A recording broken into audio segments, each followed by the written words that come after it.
Boa tarde, pessoal. Vocês estão me ouvindo?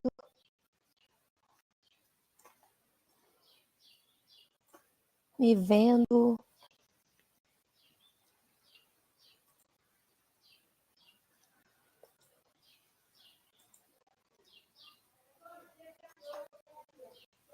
Tudo bem? Prazer.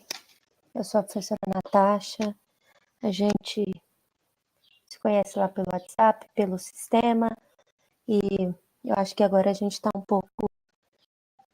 pouco mais próximo lá pelo WhatsApp. Eu achei ótimo a ideia de vocês de ter criado o grupo, né? Eu acho que foi muito proveitoso.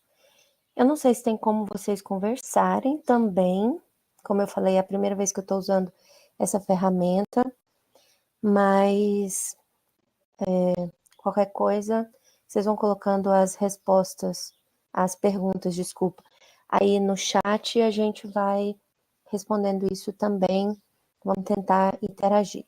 Eu acho que está gravando, eu apertei que eu gostaria que gravasse, mas eu não sei como é que esse vídeo seria disponibilizado depois. Conforme for, a gente coloca ele lá no grupo, na plataforma também e tal. Eu acho que vai ser bem interessante.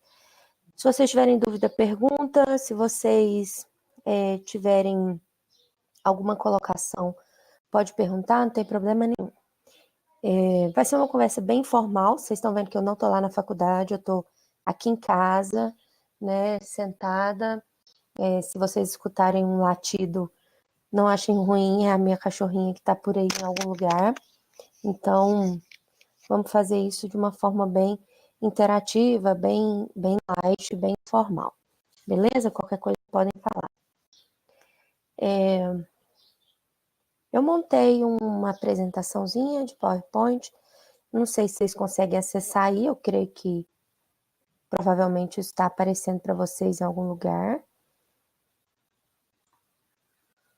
Né? Vocês estão conseguindo ver, provavelmente. Então, a nossa ideia é conversar hoje sobre como planejar uma produção científica. Porque, como eu falei para vocês, o curso da gente ele não tem a obrigação de vocês fazerem um TCC ao final, nem um artigo, nem uma monografia, um tipo de trabalho de conclusão de curso. Mas eu trabalho com isso, né? Eu sou coordenadora do portal de periódico numa outra instituição. E eu acho que é muito importante para vocês, é uma experiência muito boa, se vocês conseguirem e se interessarem, né, pelo desenvolvimento de um artigo durante o decorrer do curso. Né? Então, a minha ideia dessa conversa de hoje é abrir um pouquinho o horizonte, né, de vocês.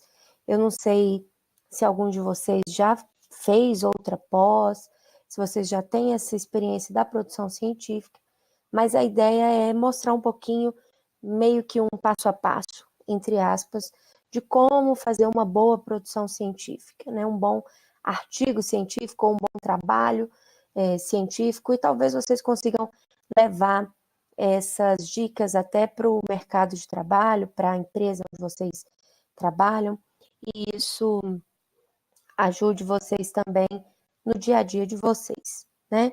Então, a nossa ideia é essa. Vamos. Que ótimo. Tem gente que acha ótimo não ter o TCC. Eu acho isso, assim, meio ruim, né? Eu já dou aula há 10 anos, né? E eu acho que seria uma parte importante para vocês firmarem esse conhecimento.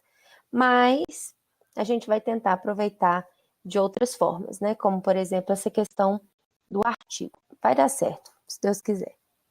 Então, vamos lá. Se tiverem dúvida, coloca aqui. Eu vou tentar acompanhar, né, todas as perguntas de vocês. E se tiver alguma coisa que eu, por acaso, não responder, vocês perguntem de novo, que a gente fala sobre isso mais para frente, tá? Então, quais são os passos, né, para a gente poder desenvolver um bom trabalho científico? Primeira de todas as coisas, vocês precisam definir o que vocês querem pesquisar. Qual é o tema que vocês desejam pesquisar? Então, isso aí tem que partir de vocês, né? essa definição de tema, ela tem que ser muito assim, o que eu gosto, o que eu quero para a minha vida. Então, vocês vão refletir sobre isso e pensar num tema. Dentro desse tema, sim, depois eu coloco o PowerPoint lá para vocês. Esse PowerPoint são só os tópicos, mas pelo jeito está gravando, eu vou colocar as duas coisas lá para vocês. Depois que você definiu o tema, dentro desse tema, o que você quer pesquisar? Porque os temas, eles são muito amplos. Não dá para a gente colocar tudo num trabalho só, né?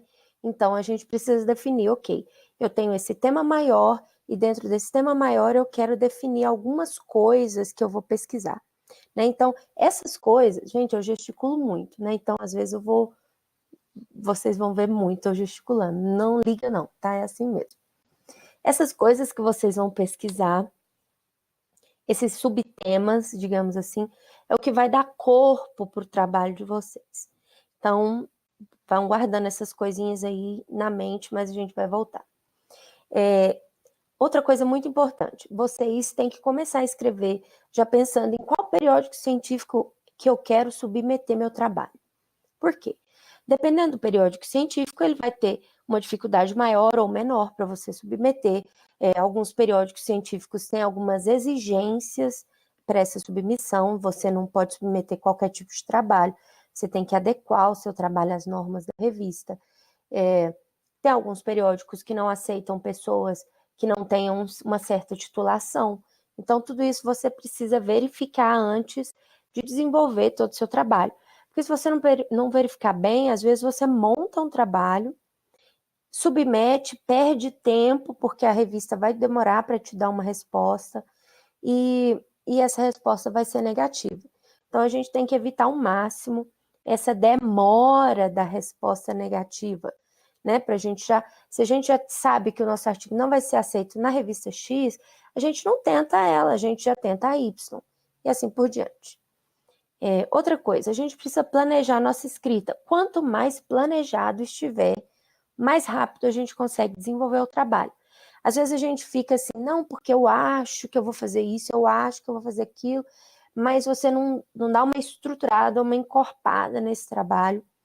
E então, na hora que você vai desenvolver, a coisa fica muito morosa, muito devagar. E isso atrapalha bastante, né?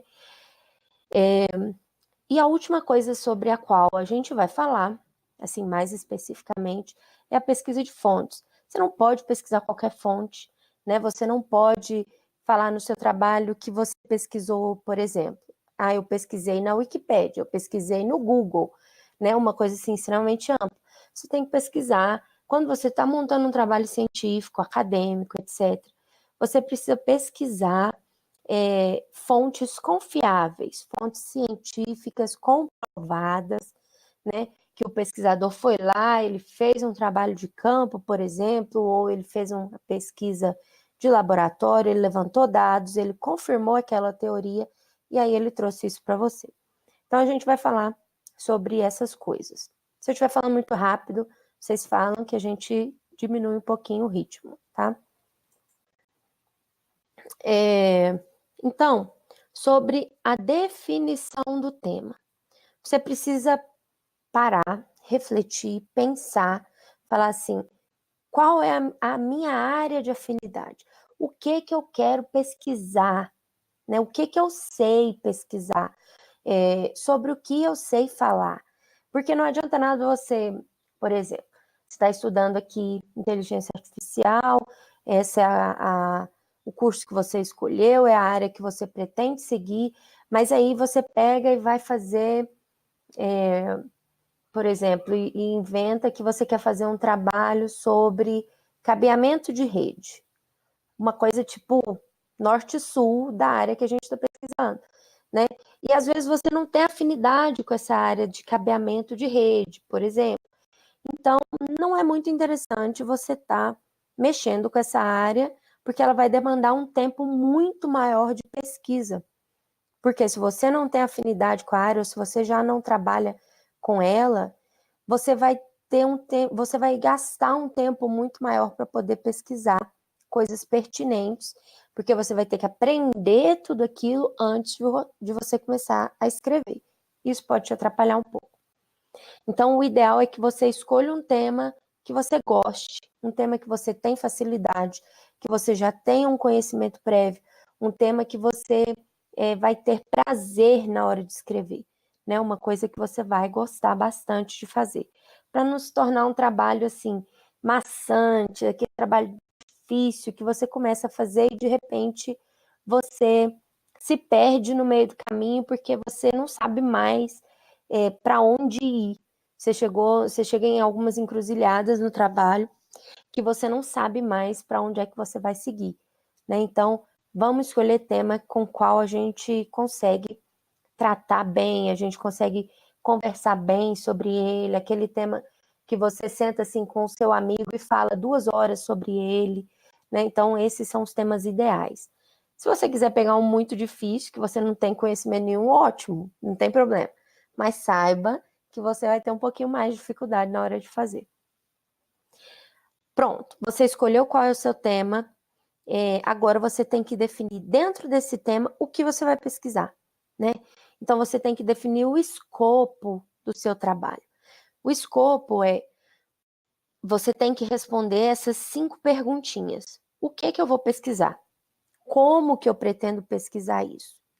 Aonde que eu vou trabalhar? Esse aonde, talvez ele não caiba nos trabalhos que a gente vai fazer. Ele é aonde de uma localização geográfica mesmo. Então, por exemplo, eu vou pesquisar o uso da inteligência artificial nas indústrias de São Paulo. Pronto. Então, você falou o que você vai fazer e aonde você vai fazer. Né? Você vai pesquisar nas indústrias de São Paulo. Não, mas eu não quero fazer isso. Eu quero fazer uma pesquisa genérica. Eu quero pesquisar sobre inteligência artificial. Pronto. Então, você não tem um aonde. Não tem problema. Na nossa área de exatas, nem sempre a gente tem um aonde. Mas sempre que possível, definam onde você vai fazer a pesquisa. Né? Qual é o ambiente que você vai fazer essa pesquisa? É na internet. Não, é em São Paulo. Ou então, não, é dentro da empresa X. Então, você defina o aonde. Quando? Quando é outra coisa que nem sempre na nossa área, né, de exatas a gente consegue definir o quando. Porque o quando é realmente data. Aí eu vou pesquisar entre os anos de 1980 até 2015. Então, você definiu uma faixa temporal. Isso aí pode ter também e pode não ter, depende muito do que você vai pesquisar. Você tem que ter esse feeling, esse tato para saber definir e responder essas perguntas para delimitar o seu escopo. A partir do momento que você delimita seu escopo, você já sabe exatamente o que você vai pesquisar, né? Você tem aquele quadradinho e você vai pesquisar só ali dentro. Você não vai pesquisar o conteúdo inteiro daquele tema que que você definiu. Outra coisa é por quê? É importante pesquisar isso que eu quero pesquisar. Esse tema ele é útil para a sociedade. Ele vai colaborar de alguma forma com aquela área, com aquela ciência. Então você precisa definir essas perguntas, porque se o seu trabalho for um trabalho que já existe 50 trabalhos iguais, para que você vai, entre aspas, perder tempo pesquisando uma coisa que muita gente já pesquisou? Então, você não vai estar colaborando em nada com a área, nem com a ciência. Talvez você colabore com você mesmo, né? Adquirindo conhecimento, etc. Mas talvez seja um desperdício de tempo, porque o seu trabalho, ele provavelmente não vai ser... Geralmente, quando a gente trabalha com essa definição de quando, a gente não costuma colocar datas futuras, né? Então, a gente não costuma colocar assim, eu vou pesquisar entre 1950 e 2050. Não. Então, a gente faz uma pesquisa anterior, né, do passado até o presente, e aí sim a gente pode fazer previsões futuras, mas na delimitação do tema, a gente não precisa escrever isso assim temporalmente. A gente pode falar que a gente vai fazer previsões futuras.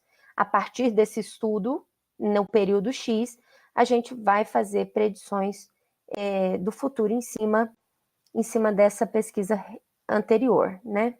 Então, você pode falar que você vai fazer previsão futura, mas a gente não costuma colocar a data futura, sabe? A gente não costuma definir uma data futura. Mas sim, a gente pode colocar, e isso acontece muito, por exemplo, no caso de inteligência artificial, em especial, por exemplo, no caso de geoprocessamento, porque você analisa o uso do solo, por exemplo, de um período passado, e você consegue verificar, né, alguns padrões de uso do solo, de crescimento populacional, por exemplo, ou de desmatamento, etc. E a partir disso você consegue prever como será daqui um período, né? Então, isso tudo usando inteligência artificial. É possível, mas a gente não colocar de 1950 a 2050. A gente não vai colocar isso no nosso título, né, no nosso tema, delimitação do nosso tema. Mas é ótimo fazer previsão futura, adoro. Sem problema, Marlos. Que bom que você está aí. Então, a gente precisa definir essas perguntas, né? Responder o máximo delas possível para a gente poder conseguir definir, beleza. Então, agora eu sei qual é o meu tema e dentro do meu tema eu sei o que eu vou fazer, eu sei como que eu vou fazer, eu sei aonde que eu vou fazer essa pesquisa, eu sei o período que eu vou estudar dentro desse tema e eu sei por que esse tema vai ser relevante, que o meu estudo vai ser relevante. Então, quando a gente responde essas perguntas, a gente se situa dentro da nossa própria pesquisa. Porque às vezes a gente começa a fazer uma pesquisa e a gente tá perdido, sabe? Assim, a gente fica, tá bom, eu quero pesquisar sobre Deep Learning, por exemplo. O que dentro de Deep Learning que eu vou pesquisar? Não sei, qualquer coisa. Então você começa a pesquisar, e aí você se perde, porque você não sabe mais, você não definiu essas perguntas, então você não sabe para onde ir. Então é importante que a gente responda essas 5 perguntinhas na hora que a gente estiver fazendo a definição do tema do nosso trabalho.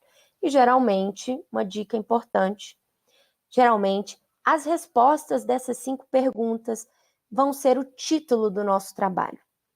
Então, você vai pesquisar, por exemplo, inteligência artificial.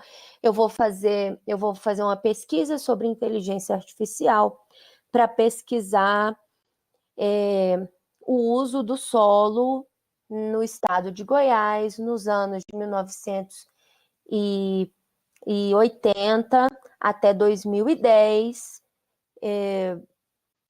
para poder prever as alterações no uso do solo. Sim, é um projeto. A gente tem que fazer um projeto.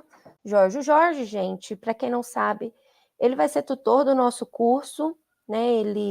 Ele é tutor da Unileia e ele vai ser tutor do nosso curso muito em breve. Ele vai pegar o módulo de engenharia de software para inteligência artificial. Então, fiquem ligados, porque vocês ainda vão ter tutoria com ele. Então, por exemplo, esse tema que eu acabei de colocar, né?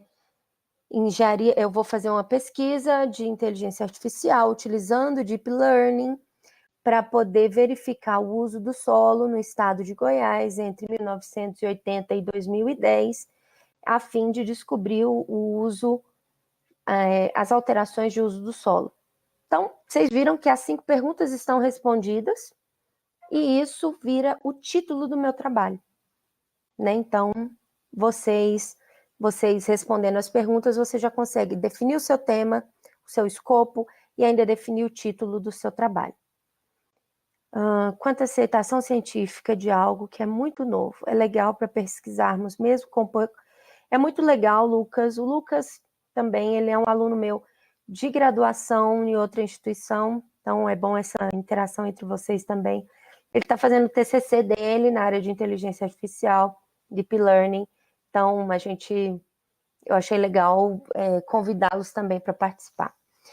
Sim, Lucas, é interessante a gente pesquisar algo muito novo, desde que a gente consiga justificar muito bem por que é importante fazer essa pesquisa, né?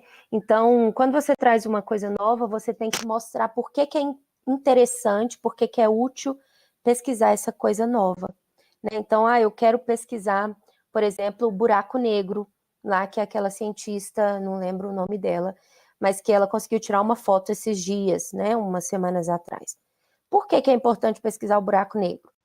Então, você tem que falar por que é importante pesquisar essa imagem do buraco negro. Porque se você simplesmente fizer a pesquisa, pode ser que as outras pessoas não vão achar isso importante. Então, você tem que justificar por que isso, a Kate Bullman, por que é importante fazer por que é importante a pesquisa que você está fazendo. Eu assisti uma palestra sobre o assunto uns dias atrás. O palestrante disse que no uso de IA, que as amostragens atuais sensores são as pessoas e não mais sensores passivos. É mesmo? Acho estranho. Eu li essa semana, anteontem, eu acho, uma reportagem que eu achei muito interessante. Eu acho que eu mandei no grupo de vocês, falando do robô na China, os robôs, 2 robôs na China, que eles começaram a falar contra o comunismo. Né? E aí, até nesse material de IA, tem algumas comparações com a inteligência biológica que eu coloquei. Realmente, eu acho assim que as pessoas hoje em dia são fundamentais para a inteligência artificial, mas os sensores passivos, em algumas áreas, eles são imprescindíveis. Então, depende muito da área, Marlon. Eu acho que depende bastante da área que vai ser a pesquisa. Por exemplo, a pessoa, ela não é nada quando você está falando de geoprocessamento. Por exemplo, o que vale são as imagens captadas pelos satélites, né, pelos sensores acoplados nos satélites. Agora, quando você vai falar, por exemplo, da interação do ser humano com a inteligência artificial ou do uso da inteligência artificial pelo ser humano, não tem como você falar dos sensores passivos. Você precisa sim abordar muito a pessoa, né? O ser humano, ele é muito mais importante nesse tipo de pesquisa. Então vai depender um pouquinho do tipo da pesquisa, né? Que mais? Vamos para a próxima. Gente, se estiver estranho, assim, eu parar para responder as perguntas, se vocês acharem que é melhor responder tudo no final, vocês falam que a gente fala tudo e depois a gente volta respondendo as perguntas, o que vocês acharem melhor, tá? Por mim não tem problema. Uma outra coisa muito importante que eu comentei no começo, né, é que é muito importante você saber qual periódico você quer publicar. E para a gente saber qual periódico é importante, a gente precisa saber qual é a classificação dos periódicos na CAPES, né? Então, deixa eu ver se eu consigo compartilhar a tela para vocês verem como é que a gente faz isso. Vamos ver se vai dar certo.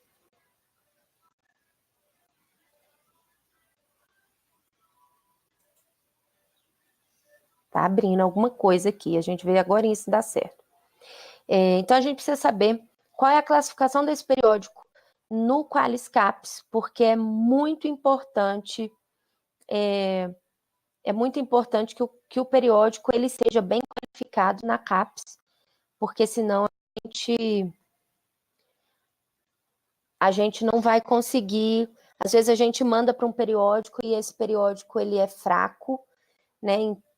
E às vezes isso não é bom para a gente. Por exemplo, quem estiver querendo entrar num mestrado, não pode publicar em qualquer periódico, porque senão o seu trabalho ele não vai ter uma pontuação tão boa na seleção do mestrado, né? Então, deixa eu ver, eu tenho que fechar o slide para compartilhar com vocês a tela. Vocês estão vendo a minha tela, por acaso?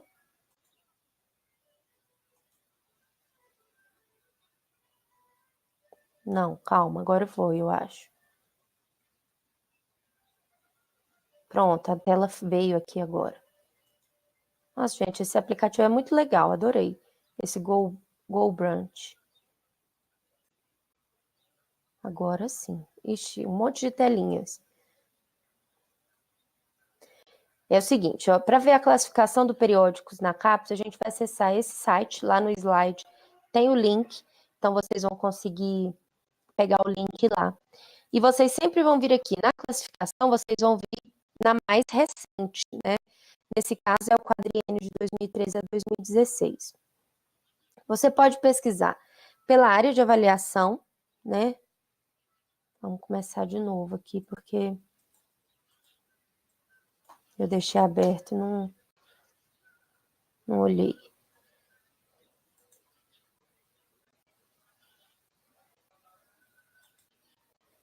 Todo mundo leu, né, gente? O Qualiscaps. O agreement estava ali. A gente sempre lê isso, né? Que o pessoal manda ler os termos do contrato. Todo mundo lê antes de marcar. Leiam, não deixem de ler, tá? Pessoal da informática, é muito importante ler tudo.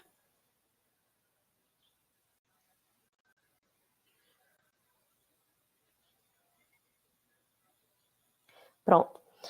Então, vocês vão acessar essa página do Qualis Periódicos e aí vocês vão escolher o quadriênio mais recente. A próxima avaliação vai ser agora esse ano, final do ano, deve ser a primeira prévia e a oficial sai em 2020, então a gente vai ter uma nova avaliação. Segundo a CAPES, a avaliação vai ser um pouco diferente do que é hoje, mas não tem problema, né? Vai continuar tendo essa avaliação pela CAPES. Você pode pesquisar pela área de avaliação, ou seja, sua área de pesquisa, né? Então, você pode pesquisar pela área de pesquisa. Quando você não sabe qual é o periódico para onde você quer mandar, isso aqui é muito útil. Mas quando você já sabe, você pode pesquisar pelo ISSN, pelo título do periódico, ou você pode também filtrar, por exemplo, pela área de pesquisa e pela classificação. Lembrando que a classificação mais alta é o A1, que vale 100 pontos. A classificação mais baixa é o C, que vale 0 pontos. Então, quando você for publicar, o interessante é que você mire em periódicos, por exemplo, de B3, B2 até A1, né? Que são esses periódicos com pontuação um pouco mais alta, né? Então, por exemplo, lá no portal de periódicos que eu coordeno, tem essa revista, que é a nossa revista melhor qualificada lá, o ISSN Delays 22388869, que é a revista Fronteiras. A revista Fronteiras, a maior pontuação dela, vocês estão vendo que para cada área ela tem uma pontuação, né? Cada área ela tem uma pontuação. E no caso da revista Fronteiras, a maior pontuação dela é em educação, que ela é um A2. A2 vale 85 pontos na tabelinha do periódico SCAPES. E a nossa área de pesquisa lá, Ciências Ambientais, ela é B1, que vale 70 pontos, que também é muito bem classificada dentro da área. Então, você tem que ver essas notas aqui da revista, procurar pela sua área, né, se a revista publica na sua área, ou pelo menos se é uma revista que tem classificação na área interdisciplinar, porque a área interdisciplinar, ela também vale dentro da área, dentro das diversas áreas de conhecimento, né? Então, é muito importante você saber qual é a classificação da sua revista. Outra coisa importante você saber é o fator de impacto. Então, o fator de impacto é quantos artigos da minha revista que estão sendo visualizados no exterior, né? Então, esse artigo que eu estou lendo, ele influenciou quantos outros trabalhos? Isso é o fator de impacto daquela revista. Essa revista, ela influencia o mundo de que maneira? Por exemplo, essa revista Remote Science é uma revista na área de geoprocessamento, geografia, etc. Eu falo muito desses exemplos porque é um pouco a minha área de pesquisa. O fator de impacto dessa revista é 3,406, ou seja, o artigo dessa revista, ele está abalando o mundo inteiro, né? Então, assim, uma revista de fator de impacto a partir de 1 já é altíssimo. Essa revista, ela é uma revista que tem muito impacto na área dela, na área de geoprocessamento. Então, é importante você saber também qual é o fator de impacto da revista. Nem sempre as revistas têm fator de impacto, porque isso é uma coisa um pouco cara de se obter, né? Depende por exemplo, do JCR, depende da revista ela ter vínculo com alguns indexadores que são mais difíceis de conseguir. Mas a partir do momento que você tem fator de impacto, a partir de um, excelente. Ou se você tem uma classificação no Qualiscaps mais alta, né, a partir de B3, B2, sua revista já está ótima, certo? Então, vamos voltar lá para o nosso PowerPoint. Senão eu não consigo mostrar o PowerPoint de vocês. PowerPoint, abrir.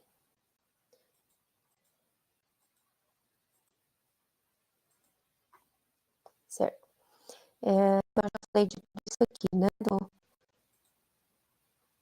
Do Qualiscaps, da classificação da revista dentro do Qualiscaps e do fator de impacto da revista. Então, quanto mais alto o fator de impacto ou quanto mais alta a classificação na CAPES, melhor é o periódico, então é melhor de você publicar nele. Uma coisa extremamente importante a hora que a gente estiver organizando a nossa pesquisa, né, planejando a nossa pesquisa, é definir os tópicos que a gente vai tratar dentro do nosso trabalho. Então, você tem o seu tema maior, você já definiu o seu escopo, então você já resumiu, reduziu a sua área de pesquisa dentro daquele tema. Agora, você precisa definir os tópicos que você vai trabalhar. Então, geralmente, a gente define 3 tópicos, né, que seriam 3 subtemas dentro daquela área. Talvez 4, no máximo 5, senão o seu trabalho ele já começa a ficar muito maior, né? Então, 3 é um número razoável, é um número mágico, né? Cada um desses subtemas, ele vai ser uma seção do seu trabalho, dentro do seu referencial teórico, né? Então, e esses subtemas, você pode ter lá, por exemplo, 5 ou 6 coisas dentro desse subtema que você vai abordar, que seriam esses subtópicos, né? Então, eu tenho os subtemas, dentro do meu tema maior, eu vou ter lá 3 subtemas. Dentro de cada um desses subtemas, eu vou ter os meus tópicos menores, né? Então, a gente pode pensar assim, eu tenho um tema, e esse tema eu vou ter 3 subtemas aqui dentro, né? Assim, pronto. 3 subtemas. Para cada um desses 3 subtemas, eu vou definir 5... Cadê? Minha mão é pequena, não cabe. Então, vamos lá. 4, no meu exemplo aqui. 4 subtópicos. E cada um desses subtópicos vai ser de 1 a 2 parágrafos dentro do meu artigo. Então, você já sabe mais ou menos o que você vai escrever. Porque você pega cada um desses subtópicos, escreve 2, 3 parágrafos, talvez, um pouco mais, um pouco menos, sobre cada um desses subtópicos, e aí você já montou as suas seções do seu artigo, as 3 seções que devem compor o seu referencial teórico. Então, nesse sentido, você vai ter um referencial teórico totalmente interligado já, né? Porque você planejou que ele fosse daquela forma, e você já vai ter um referencial teórico estruturado, escrito, né? De uma forma um pouco mais rápida. Então, tentem lembrar desse 3 por 5, né? Meio que um método, digamos assim. Você tem 3 subitens, para cada subitem você tem 5 subtópicos. Cada um desses subtópicos você vai escrever 2, 3 parágrafos sobre ele e o seu trabalho vai estar prontinho, rápido, lindo, maravilhoso, organizado e totalmente interligado, né? Você não vai ter aqueles parágrafos que ele começa aqui e você não sabe mais onde é que ele terminou, e aí você já começa outro assunto, e esses assuntos não se conversam, e aí aquele trabalho vai ficar parecendo um Frankenstein, né? Então, tentem lembrar desse método, porque é interessante de trabalhar. Larice, obrigada, depois a gente coloca o vídeo lá e você acompanha até o final. Até mais. E quando você vai escrever, né? A gente já tá quase acabando, né? Indo do meio para o final dessa nossa conversa aqui. E uma das partes mais importantes, a escrita científica.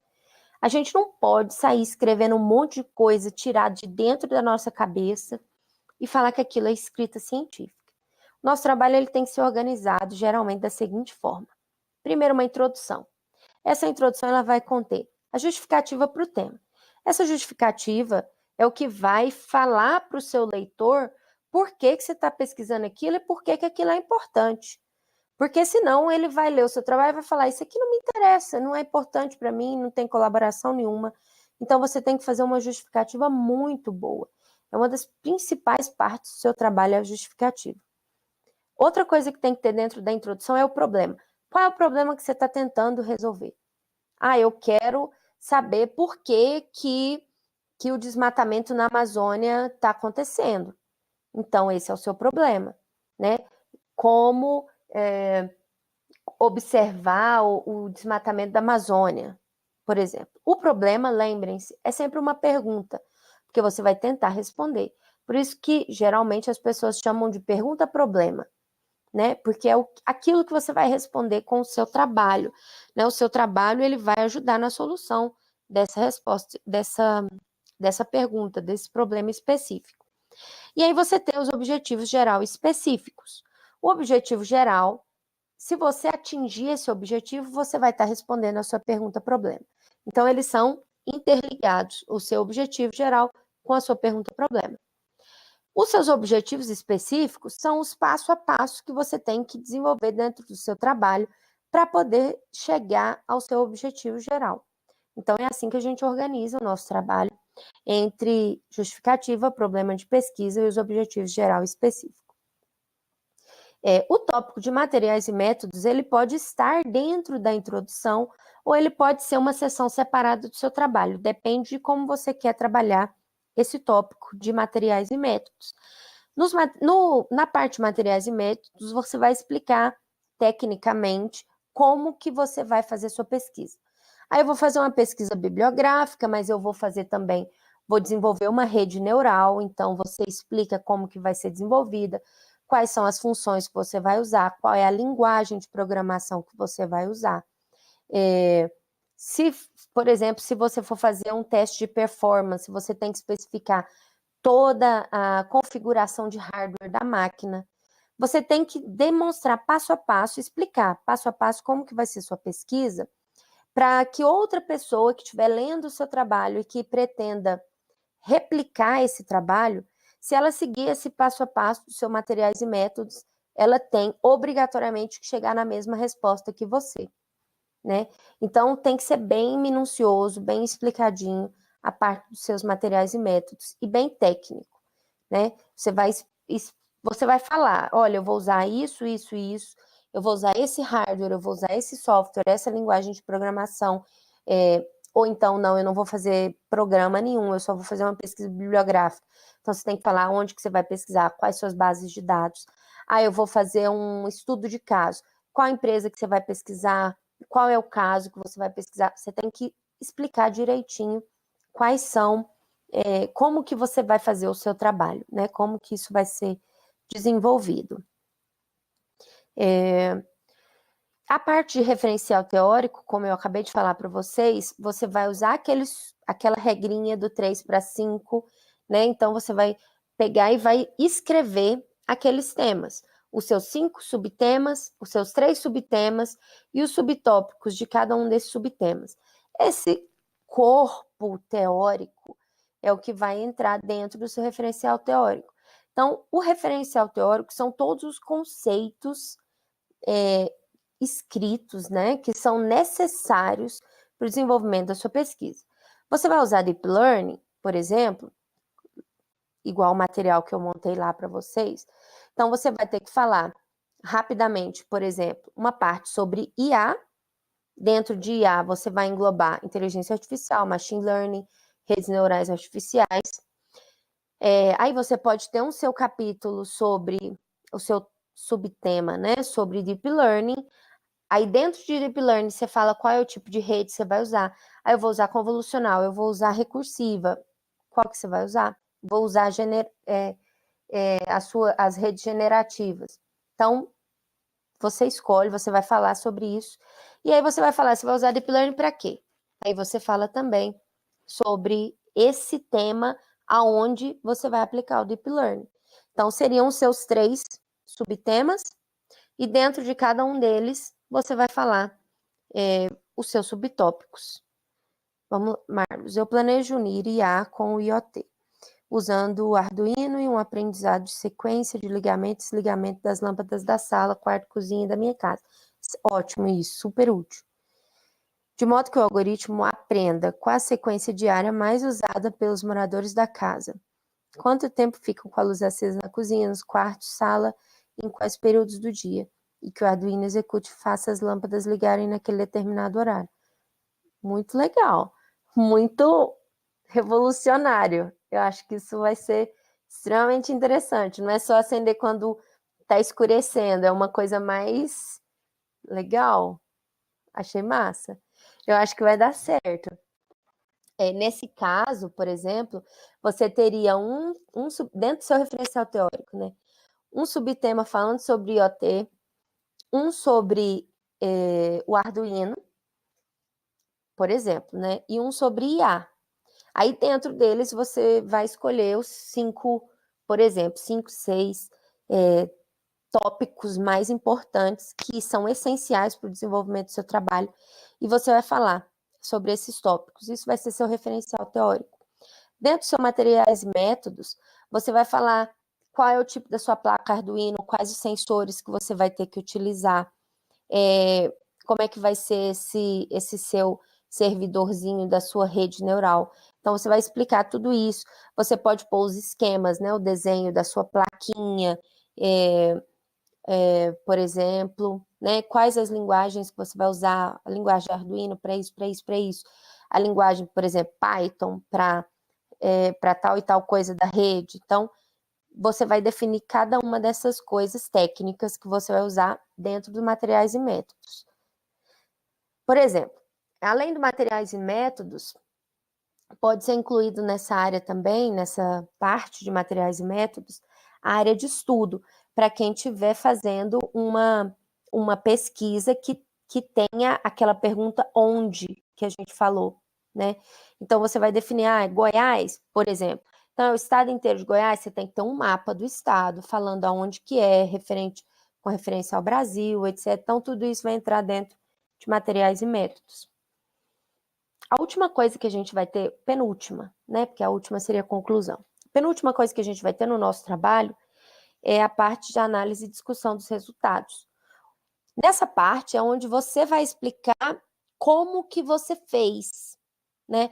Materiais e métodos, você explica o que você vai fazer, né? E como você pretende fazer aquilo, né? Quais de forma técnica. O referencial teórico é a base de conceito que você precisa abordar. Por quê? Porque você precisou estudar aquilo para saber como fazer, porque a outra pessoa que está lendo o seu trabalho, ela precisa ter aquele conhecimento prévio para entender o seu trabalho. Isso é o referencial teórico. E a análise e discussão dos resultados, você vai explicar como que você desenvolveu o seu software. Eu desenvolvi, por exemplo, ele vai ter uma tela de login, na tela de login vai fazer isso, isso e isso, eu vou ter uma rede neural com X camadas, cada camada vai trabalhar de tal forma. Então, isso vai estar na sua análise e discussão.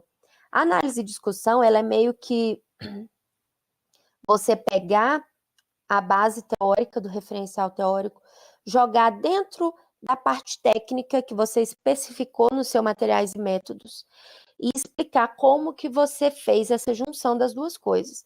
Essa parte de análise e discussão dos resultados, você não precisa citar ninguém, porque esse trabalho é o seu trabalho, é aonde você está colocando a mão na massa, né?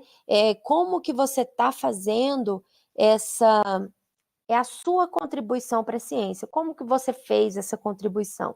Isso é análise e discussão dos resultados. Agora, na parte de materiais e métodos e referencial teórico, vocês precisam citar tudo que você colocar lá. Todas as afirmações têm que ser citadas. Se você falar assim, o céu é azul, você tem que citar da onde que você leu que o céu é azul. Mas eu olhei para cima e vi.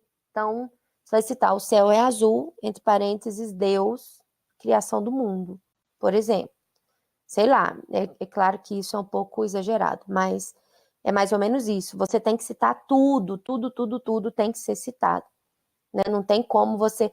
Ah, mas isso eu já sei. Sabe por quê? Aonde você estudou? Quando? Quem te ensinou? Da onde esse conceito veio? Então, todas as afirmações que você fizer no seu referencial teórico tem que ter escrito lá da onde que você tirou aquilo. Tem que citar da onde que você tirou, obrigatoriamente. Se você não citar, o seu trabalho ele corre risco, primeiro, de plágio. Ah, mas eu não estou plagiando, eu tirei isso da minha cabeça. Será? Pode ter outra pessoa que já falou isso antes de você e publicou isso. Se você falar também sem citar, é plágio. Cuidado com essa questão de plágio. Depois da análise e discussão dos resultados, a gente tem a conclusão. Como que é a conclusão? A conclusão é a parte mais simples do seu trabalho, porque você vai pegar os seus objetivos, tanto geral quanto os específicos, e vai explicar como que você atingiu. Ah, eu atingi esse objetivo fazendo assim, assim, assim, ponto final. Ou seja, você vai reforçar o porquê que você, aonde que você conseguiu chegar, né? Como que você atingiu aqueles objetivos, por que que isso é importante. E eu acho muito interessante também um último parágrafo, por exemplo, da sua conclusão, falando, dando sugestões de trabalhos futuros, falando o que que o seu trabalho não abordou do tema e sugerindo que são outras coisas que podem também ser abordadas, ou para melhoria do seu trabalho, ou para realmente uma abrangência maior daquilo que você está estudando e etc. Fica muito interessante fazer isso no trabalho.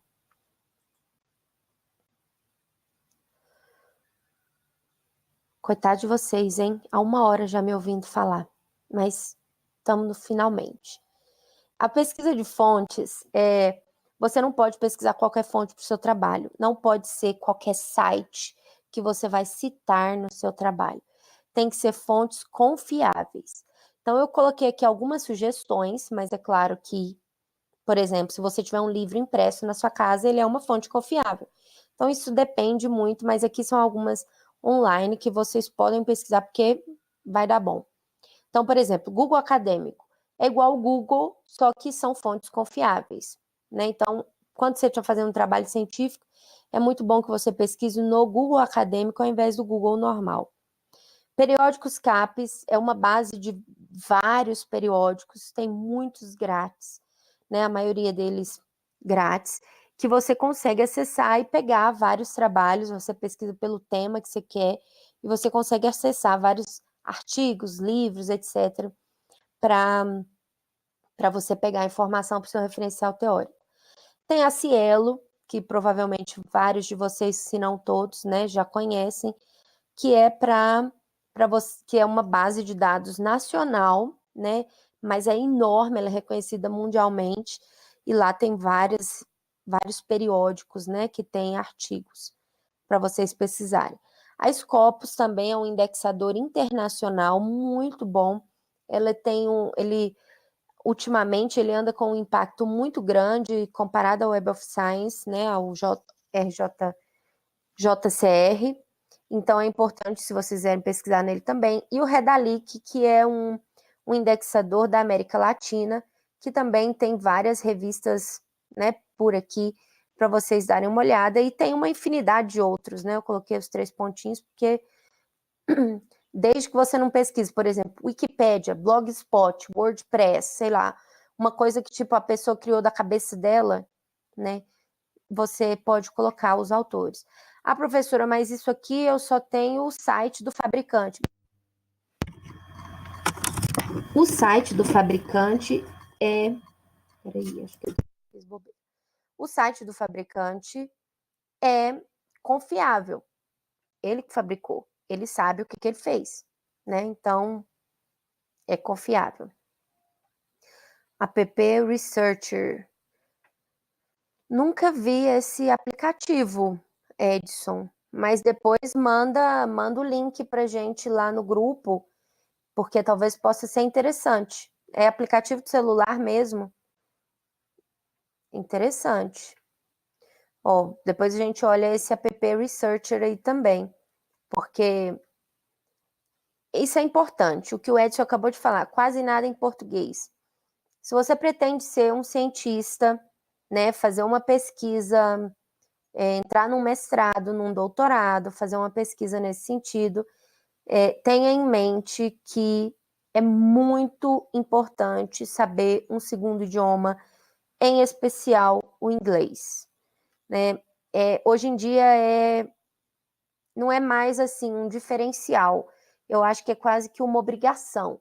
Eu acho que hoje em dia o diferencial seria uma terceira língua, né? A segunda, ela é praticamente uma obrigação para quem pretende trabalhar com ciência e até mesmo hoje em dia para quem está na empresa, na indústria, porque na indústria isso ainda é meio que diferencial, mas é muito importante, porque às vezes tem um meeting internacional, tem uma reunião, tem uma coisa que você acaba se destacando, né, por conhecer um segundo idioma. Então, tentem mergulhar de cabeça nessa questão do segundo idioma, porque isso é extremamente importante.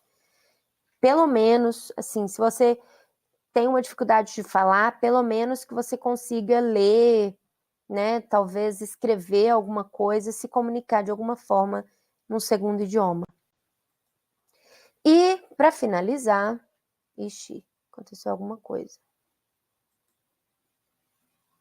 Uai, gente. Desculpa aí. Tá voltando.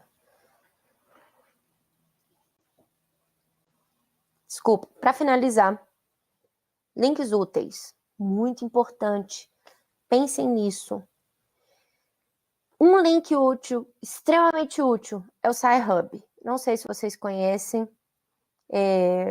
Sci-Hub é uma coisa meio que de ciência aberta, uma coisa meio... não pode falar disso, sabe? Aquela coisa por baixo dos panos, assim. Mas ninguém...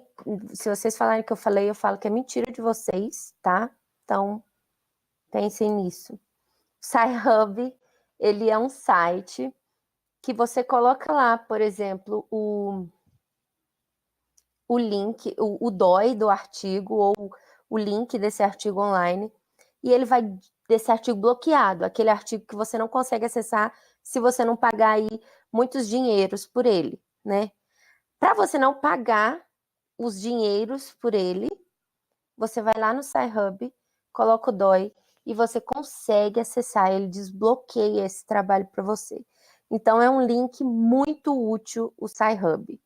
Deixa eu ver o que o Marlon colocou aqui. Essa página. O brasileiro é ensinado erroneamente inglês pelos métodos tradicionais que visam apenas ganhos financeiros. Evolui muito adicionando nativos no WhatsApp, Face, simplesmente... É verdade, Marlon, eu concordo com você. Eu acho que a gente ainda tem o inglês como uma coisa assim, meu Deus, fulano fala inglês, né? E aí tem aqueles métodos mágicos de aprender inglês que às vezes te ensinam um beabá que você vai esquecer. Eu acho que é interessante você fazer um curso de inglês. Agora, se você é super didático, melhor para você. Faz um cursinho online, por exemplo, ou faz isso que o Marlon falou. Adiciona nativos, assiste filme sem ser dublado. Pelo amor de Deus, gente. Para de assistir filme dublado. Assiste filme legendado, por exemplo, para você ir se acostumando com aquela fala em inglês. É muito importante o filme legendado. Exato, legendado. Se você ainda tiver assim mais coragem, assiste com a legenda em inglês. Mas se assistir em inglês com legenda em português também já ajuda bastante. São algumas técnicas. Canta em inglês. Põe a música no seu carro, para de ouvir aqueles modão. Não sei o que vocês ouvem nos outros estados. Aqui em Goiás e Brasília, o modão é o que manda, né? Então, para de ouvir o modão e põe um pendrive com música em inglês no carro. Sei lá, escolhe alguém que você gosta e põe a música em inglês para tocar lá dentro do carro. E vai cantando. Tá parado no trânsito, põe o rádio e começa a cantar no No começo você vai fazer um monte de som indecifrável, mas com o tempo você já começa a perceber as palavras, você já começa a entender aquelas palavras, porque isso vai entrando dentro da sua mente. Se você tiver oportunidade, leia a letra da música enquanto você está cantando ou enquanto você está ouvindo aquela música, porque aí você vai associando a palavra ao som da palavra. Isso é muito interessante. Pois é, eu leio tanto de sugestão para vocês de músicas em inglês, para vocês ouvirem. Se tiver também modão em inglês, pode ouvir os modão em inglês. É tudo, tá valendo qualquer coisa. Aqui em Goiás a gente gosta de modão, gosta do Zezé de Camargo, quem mais que gosta? Gosta, não sei quem mais que canta modão, esqueci. É bem por aí. Outro link útil, muito útil para vocês. PDF Drive. Nesse link você consegue achar vários livros, vários artigos, muito material interessante para baixar. Google Books. Google Books não sei se vocês já conhecem, mas ele tem diversos livros, partes de livros que às vezes você consegue usar, né? Às vezes você não vai ler o livro inteiro e às vezes o capítulo que você quer, ele está lá no Google Books, né? Então você não precisa comprar o livro, você vai ter o livro por lá. Para quem estiver lendo materiais em inglês e às vezes não conseguir entender alguma palavra, né, naquele contexto, tem esse site Lingui. Ele é muito, muito interessante, muito. Porque você coloca uma palavra e ele te dá, assim, 50 significados daquela palavra dentro de frases, né? Então, ele te dá uma frase em inglês que tem a palavra, uma em português, para você comparar várias dessas duplas. Para você comparar qual daqueles significados cabe melhor dentro do seu contexto. Então, ele é um site muito legal por isso, né? Porque ele te dá o contexto, vários contextos diferentes para você. Sim, eu vou mandar o PowerPoint. Ele vai te dar o contexto, né? Esses contextos é muito interessante para você traduzir, às vezes, algumas coisas do inglês ou para o inglês, né? De uma forma adequada dentro daquele contexto que você quer. Outra dica importante para quem estiver traduzindo do inglês ou para o inglês ou outros idiomas, em especial o inglês. O Google Translator, ele está muito bom na tradução, mas quando você for traduzir, traduza frases, não traduza um texto grande, porque quando você coloca um texto muito grande no Google Translator, ele tende a misturar as frases, assim, o contexto das frases. Então, se você coloca uma frase, ele vai te trazer ela com uma tradução quase perfeita. Talvez você tenha que ajustar uma coisinha ou outra, mas a tradução vai estar muito boa. Se você coloca um parágrafo inteiro, ele já começa a querer melhorar, digamos assim, a tradução com as outras coisas, com as outras frases, e aí acaba misturando, não fica tão bom quanto você traduzir frase por frase. Dá um pouquinho mais de trabalho, né? Mas o seu resultado ele vai ser muito melhor. Comumente ignoramos, é verdade. Todas as preposições têm que aparecer no texto em inglês. Então, às vezes, a gente ignora e essa coisa atrapalha o nosso desenvolvimento em inglês, né? Vamos aprender a falar corretamente, pessoal. É bem isso. Outra coisa essencial na hora de você fazer um trabalho acadêmico é um gerenciador de bibliografia. O gerenciador de bibliografia, aqui eu coloquei o Mendeley, que é o que eu uso e indico para os meus alunos da graduação usarem. Você vai cadastrar suas bibliografias nele e aí você vai usando essas referências que você já cadastrou dentro do seu texto. Então você vai citando, utilizando o Mendeley. No final ele faz a referência para você sem esquecer nenhuma, ele não pula. E outra coisa, o melhor dele é que academia.edu é bom.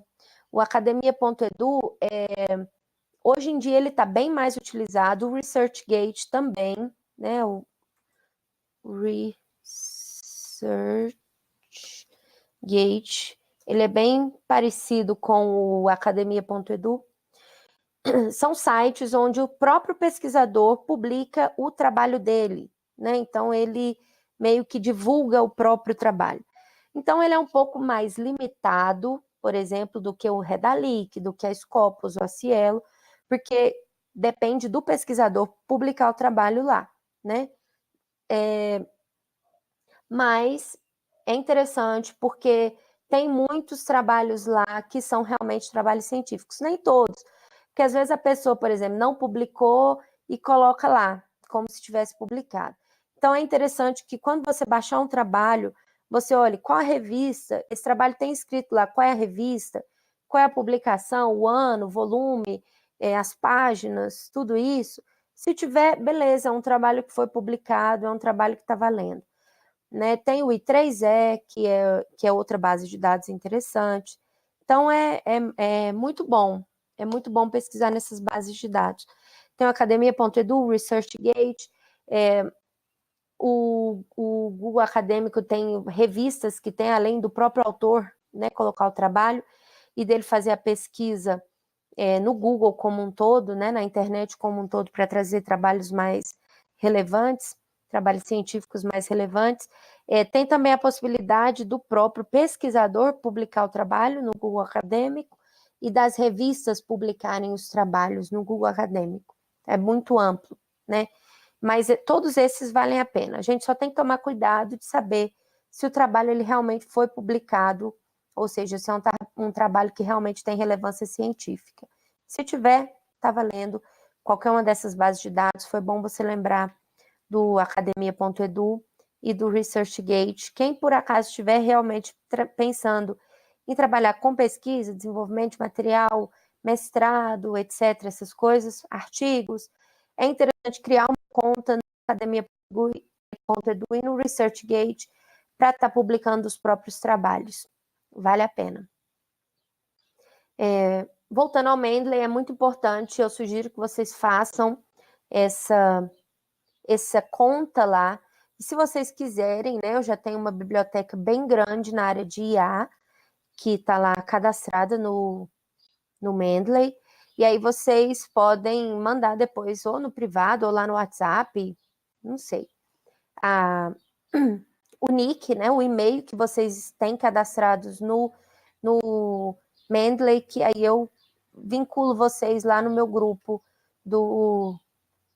de IA, que aí eu acho que vocês liberar no WhatsApp, sim, eu posso colocar o link para vocês no WhatsApp dos PDFs, né? Mas quem quiser, os que já estão cadastrados no Mendeley também, quiser o vínculo lá com o meu grupo, né, de IA, aí eu posso vincular vocês só aceitam, e aí começam, já tá até, não precisa nem cadastrar, porque já está cadastrado, né? Então, quem quiser, só me passa o e-mail que está no Mendeley, que eu ponho lá. Eu acho que é isso, pessoal. Um pouquinho além do tempo que a gente tinha previsto, né? Que eu tinha pensado no máximo 1 hora, a gente passou aí 5 minutinhos. Mas eu espero que tenha valido a pena. Perguntas, dúvidas? Eu não sei se vocês conseguem falar ou só digitar e tal. A gente vai falando sobre isso. Espero que vocês não tenham assustado muito. Eu tô tão descabelada hoje, né? Espero que vocês não abandonem o curso por causa do meu descabelamento.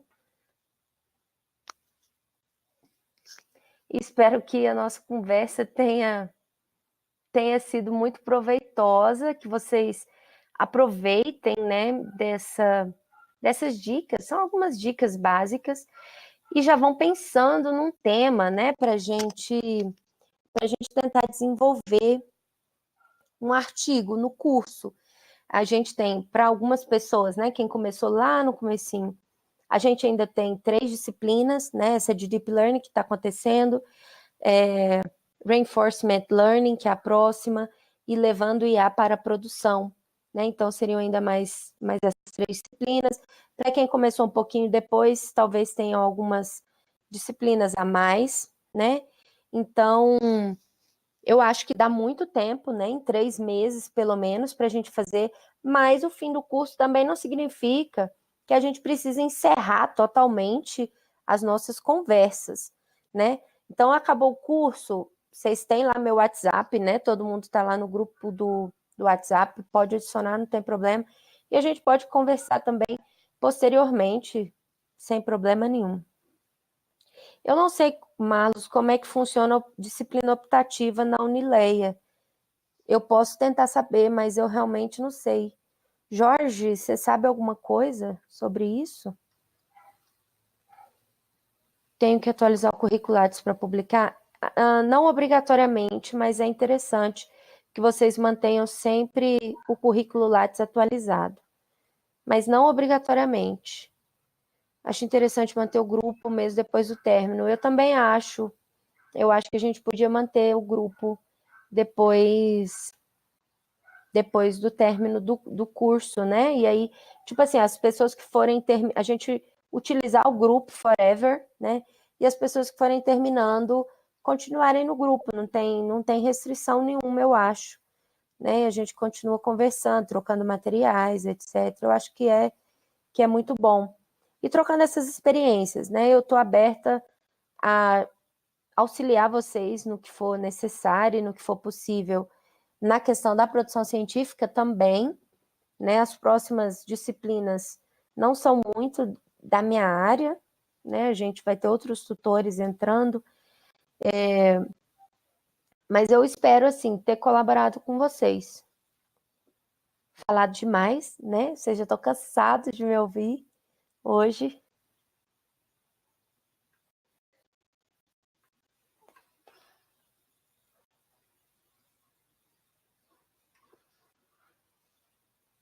Vamos ver o que os meninos estão escrevendo, para a gente poder finalizar.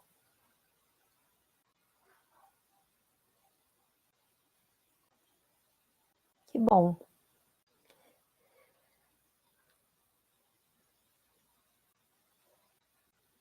Eu vou verificar como é que é isso, Marlos. Eu realmente não sei, mas eu vou tentar perguntar para Carla, né, que é meu contato lá na Unileia, se ela sabe como é que é isso, né, para a gente poder ver. Mas, assim, à medida do possível, eu vou colocando também alguns vídeos, né, igual essa semana a gente conversou lá no WhatsApp, eu pus alguns vídeos da Udemy, se eu não estiver enganada, né, que são vídeos, cursos interessantes, né, de vocês fazerem. Os que eu coloquei lá eram grátis, eu acho que é da Udemy, não tenho certeza. Udacity, uma dessas. E talvez seja importante, né, para vocês fazerem. Eu acho que legal. O app da Mendeley. Esse do Mendeley, né? Pois é, esse do Mendeley é ótimo. Ele tem extensão no Google, nos navegadores, na verdade. Ele tem o plugin no Word, ele tem aplicativo no celular, você pode acessar da web, então você vê seu banco de dados de produção científica de qualquer lugar, é excelente. Eu acho que tem alguns bons, Lucas, eu acho que tem alguns cursos lá bem interessantes, e é igual o Marlos está falando, tem cursos lá grátis, tem cursos de R$ 29,90, tem cursos mais caros, e tem cursos mais baratos, né? Eu acho que tem bons. Tem vários desses sites também. Tem o Coursera, tem a Udacity, tem vários. É muito interessante.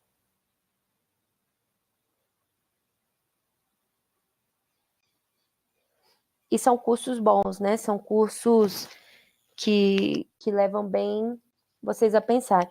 Cuidado, assim, não é fazendo propaganda negativa, mas tome um pouco de cuidado com os cursos que vocês vão fazer. Por exemplo, teve um problema semana passada, eu acho, de alguns cursos da Data Science Academy, porque eles estavam reproduzindo um curso de não sei quem, sem autorização, isso virou o maior bafafá. Então, cuidado um pouquinho.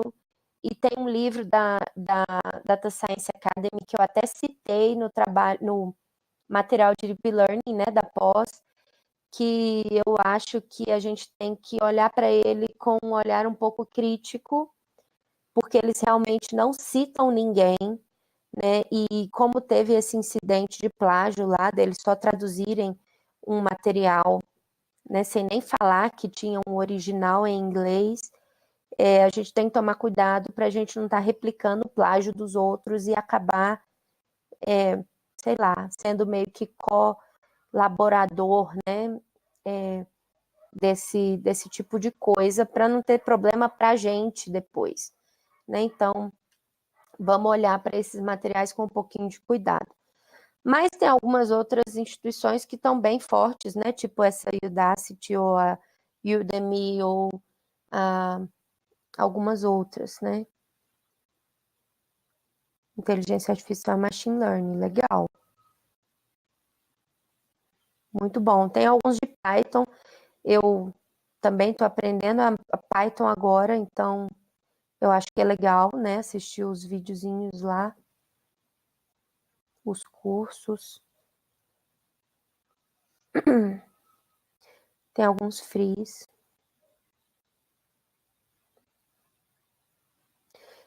O LinkedIn tem muita gente muito boa, conversando muita coisa lá sobre IA, né? Eu acho que vale a pena dar uma olhadinha no LinkedIn também. Tem esse curso eu não sabia, mas o LinkedIn é uma rede boa para a gente poder conversar com outras pessoas da área sobre os assuntos da área, né? Quem tiver cadastro no LinkedIn é bom.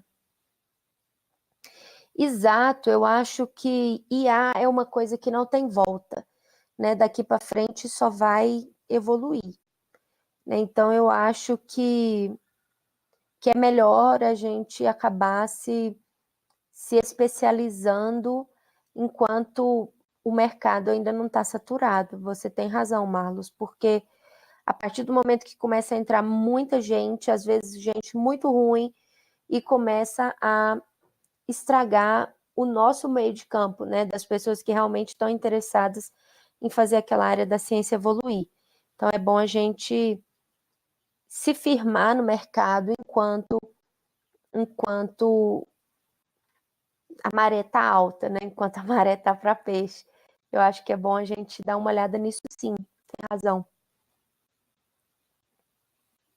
Eu também acho, Enoque, eu acho que já passou da hora da gente ter regulamentação específica, ter um CREA, sei lá, não um conselho, CREA não, mas um conselho regional. Eu com você, eu acho que a gente precisa de algumas regulamentações mais específicas, porque generalizar especificações genéricas não é sempre que encaixa, né? Eu concordo, eu acho que vai dar certo. Gente, eu achei lindo esse Go Brunch. Eu acho que foi maravilhoso. Valeu a pena testar esse site, né? Eu acho que ele foi muito bom porque a gente precisava. Tem o microfone, tem a câmera, tem compartilhamento de tela, tem o PowerPoint, tem a areazinha aqui do chat para a gente trocar informações durante o evento, né? A palestrinha que a gente teve. E eu fico à disposição de vocês. Alguém tem mais alguma pergunta?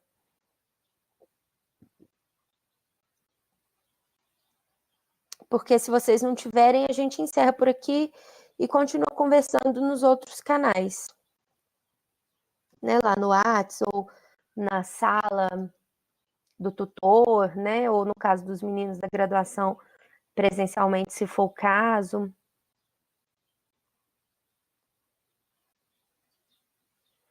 Então, tudo ótimo.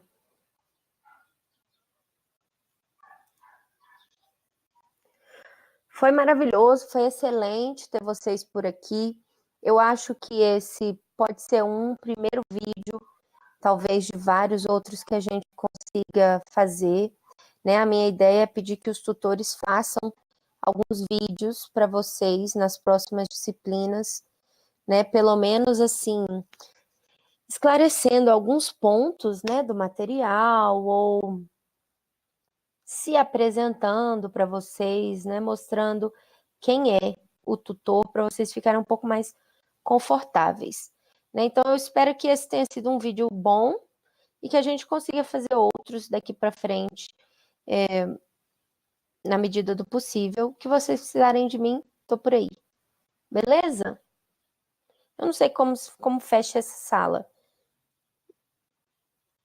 Acho que a gente encerra essa. Gente, é a primeira vez que eu tô usando isso. Tô usando junto com vocês. Eu sou noob também. Mas vai dar certo. Deixa eu descobrir onde a gente encerra.